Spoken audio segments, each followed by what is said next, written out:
Allez, aujourd'hui, on va attaquer la deuxième partie de notre vidéo hebdomadaire sur les actions françaises. Alors, n'hésite pas à rejeter un coup d'œil sur la première partie que j'ai mis hier, si jamais tu tombes à l'instant sur cette chaîne. Allez, on fait le point sur la suite de la liste. C'est parti. Et allez, on va attaquer par un petit Ricard. Donc, Pernod Ricard, elle est toujours en tendance baissière de court terme. Je crois qu'elle est aussi en tendance moyen terme, toujours baissière. Voilà, il faudrait qu'on ait vraiment une mèche qui soit très, très basse, je pense, pour avoir une fin de tendance, un petit peu comme là, on pouvait avoir sur 2020 des mèches qui sont vraiment très, très basses, une sorte de capitulation pour pouvoir se dire: «Bon, ça y est, c'est, assez, massacré comme ça, on va pouvoir repartir dessus». Mais là, elle est toujours, toujours en tendance baissière. Elle pourrait faire un rebond vers les 100 qu'elle serait, toujours baissière malheureusement, et en format long terme, oui, on a cassé la moyenne mobile de 100 aussi. On a un RSI à 30 ici, c'est pas très beau. Donc la mise à part du rebond de court terme, c'est -27% depuis qu'elle a cassé sa moyenne mobile de 100, et là-dessus, depuis ses plus hauts, c'est -61%. Ouais, ça peut encore descendre, ça peut encore descendre. Il faut vraiment être vigilant, je pense, sur cette action, Pernod Ricard, et vraiment attendre des tendances de retournement, et là, seulement là, il y aura des superbes, opportunités, je pense, si elle se reprend. Si elle se reprend pas, eh bien, tant pis, on sera pas dessus. Alors ensuite, on a Publicis. Donc Publicis, ouais, c'est une grosse correction aussi, hein, sur Publicis quand même. On a vu qu'elle était en tendance, en correction, moins 31%. Et là, la moyenne mobile de 100, elle est achetée sur Publicis, en format moyen terme. Ça a été acheté. Donc là, on a déjà un seuil qui peut être un premier seuil d'entrée pour celui qui veut du Publicis. C'est revenu sur la zone de neutralité ici. Et puis sur la panique, vous voyez, ça a été racheté assez fort, mais pas sur n'importe quel point. Ça a été racheté sur la moyenne mobile 200 en moyen terme. Donc comme je vous dis, hein, c'est des fois des bons moments, pour investir. Voilà, il y a toujours des risques, hein, mais l'investissement, il y a toujours des risques. Mais celui qui dit: «Ouais, j'aime bien Publicis», eh bien, vaut mieux, vous voyez, acheter sur des formats, moyen terme comme ça, sur les moyennes mobiles de 100. Si elles cassent, pouf, et ben, tant pis, vous sortez, vous revenez plus tard, vous avez perdu juste quelques pourcents sur votre position. Mais au moins vous coupez pas, vous êtes pas obligé de vous couper tout le bras après si jamais ça redescend.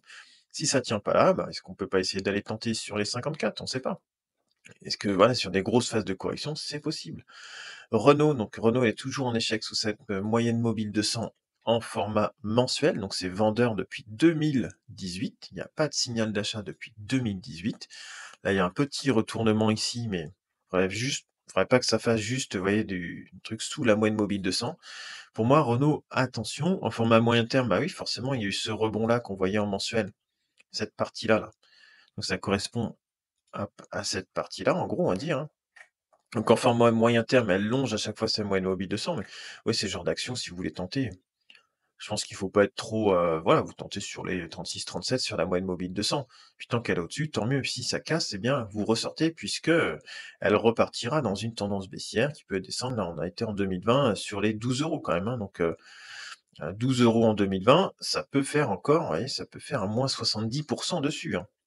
Et Renault est toujours là, hein, mais ça attention quand même, hein, sur des trucs comme ça. Puis là, on est pareil, on est de repassé baissier sous la moyenne mobile de 100. Donc la tendance de court terme, elle est cassée. Elle est cassée sur Renault. Ensuite, Safran, c'est cassé à court terme. Vendeur, vendeur, sous la moyenne mobile de 100, ouais, c'est vendeur. En format moyen terme, elle est toujours très belle en format moyen terme. Est-ce qu'elle est parvenue sur ces niveaux-là, sur ces anciens niveaux à peu près là, ouais. Ces anciennes résistances ici, là, ces anciens supports.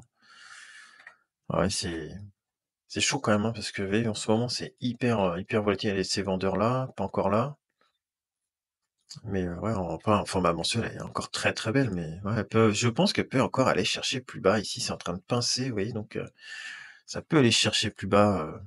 Je crois qu'il faut pas prendre de risques, hein. Quand vous voyez qu'une action comme ça, si vous pouvez aller sur les 150, sur la moyenne de mobile 200 ou repartir, je crois qu'il faut pas trop prendre de risques d'acheter dans le milieu, voilà. Ou alors vraiment vous achetez là, et puis si ça casse, cette ligne horizontale-là, on va réfléchir en ligne horizontale, hein. Si ça casse cette ligne horizontale-là, à peu près, donc elle était ici, sur les 190, ouais, si ça va en dessous, bah, vous sortez, hein. Mais je crois que là, il faut être vachement, faut être très, très méfiant sur les marchés, ce qui peut se passer, voilà, il peut y avoir des retournements de situation encore. C'est ça qui fait que c'est passionnant, et c'est ça aussi qui fait qu'il y a des opportunités. Saint-Gobain, vous voyez, on est repassé de 106 à 80 et quelques là, moins 22%. C'est descendu à -31. Moi, j'en ai toujours du Saint-Gobain, je le garde sur du long terme, donc là, il y a pas de problème, hein. Je garde toujours cette action-là, peu importe, le petit caractère du marché. Vous voyez, un coup, c'était dans l'euphorie et après ça repasse dans la panique. Voilà, Saint-Gobain, peut-être qu'il y aura des points d'entrée à faire, mais là, on est entre les 2, hein, c'est pareil, donc ça vaut le coup de peut-être d'attendre. Si elle revient un jour vers les 44-43, pourquoi pas? Pourquoi pas? Il y avait cette zone-là qui était à surveiller. Bon, si c'est acheté par là, oui, même cet ancien, plus haut, ça n'a rien fait, hein. Dans la panique, tout le monde vend tout.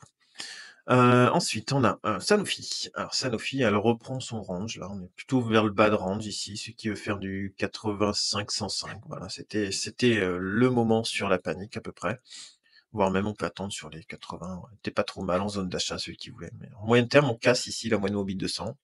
On est vendeur et on est vendeur. Attention sur Sanofi quand même. Sartorius, c'est vendeur, voilà, donc il y a rien à faire pour le moment tant qu'il y a pas de signaux de retournement. On sent qu'il y a du monde quand même sur les 150, mais ça peut aussi recasser un grand coup, hein. Tant que la tendance elle est pas, propre, on reste à côté. Schneider, pour les patients qui voulaient faire du moyen terme, il y avait un point d'entrée moyen terme sur la moyenne mobile 200, oui, ça a été acheté là. Sur les 173, c'était bien reparti, puis là ça corrige un petit peu. À voir, hein, mais c'est vendeur ici, c'est vendeur là. Mais voilà, ceux qui voulaient jouer au moins des rebonds ou des points d'entrée moyen terme, bah, ça valait le coup. Puis tant que vous êtes au-dessus de la moyenne mobile 200, bien, vous gardez, mais on sait que là, ce sera plutôt vers les 170 qu'il peut y avoir du monde.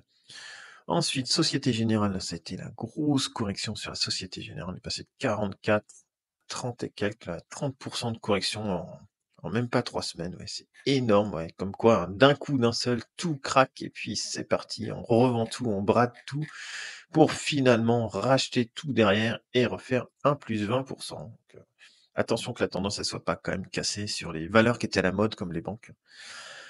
Sodexo, c'est baissier, c'est pas très beau. Stellantis, c'est baissier depuis un bout de temps. Ça fait un petit bout de temps que je vous fais des vidéos.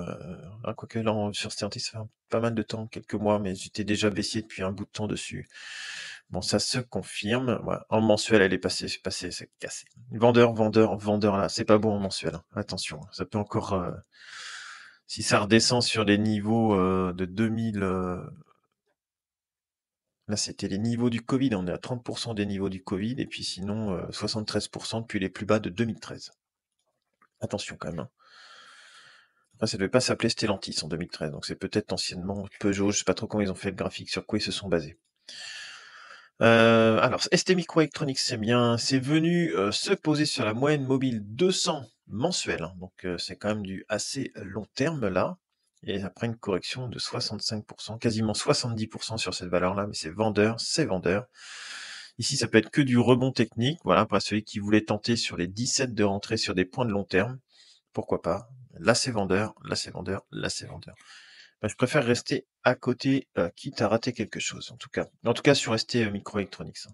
Je pense qu'il y aura, voilà, c'est qu'un avis, hein. Après, celui qui voulait jouer les points de long terme, pourquoi pas, hein. Comme ici, hein, celui qui a joué le point de long terme, ouais, je pense qu'ici, il y avait beaucoup de panique en 2018, et puis celui qui a joué ça, il a pris 342% derrière. Ça peut se tenter, hein, mais c'est toujours mieux de jouer des points comme ça sur du long terme que de jouer des points dans la baisse comme ça peut être compliqué.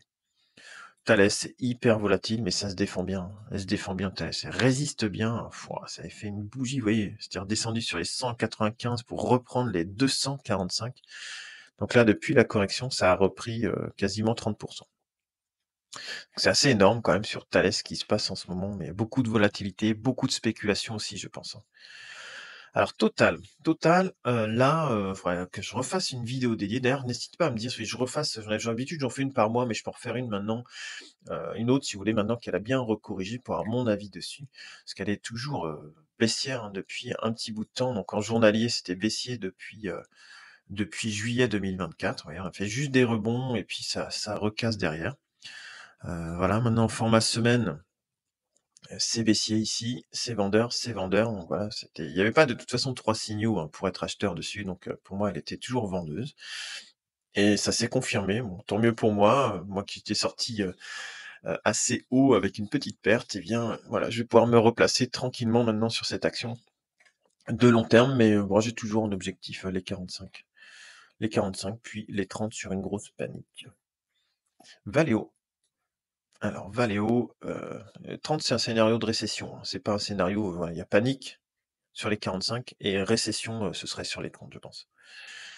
Valeo, eh bien, voilà, c'est vendeur. Voilà, il y a rien à faire en long terme sur Valeo. Les équipementiers, c'est toujours compliqué depuis un petit bout de temps, ouais. C'est depuis, 2018, hein. Il y a rien à faire sur Valeo depuis 2018 et à chaque fois, se dire: «Ouais, bon, ça c'est plus bas, je vais rentrer», bah, vous voyez, si vous achetez dans la baisse, bah, à chaque fois, vous prenez une gamelle encore plus grande. Veolia. Donc Veolia est toujours dans une belle tendance. On a repris une moyenne mobile 200, ça a été acheté aussi très, très fort sur la moyenne mobile 200. C'est toujours pas vendeur, Veolia. Elle est belle, hein, elle est belle, Veolia, en ce moment. En long terme, elle est pas mal aussi. Depuis sa grosse correction, ça se reprend bien depuis 2012 maintenant, dans cette tendance-là. Une valeur défensive qui peut être pas mal dans des portefeuilles en ce moment.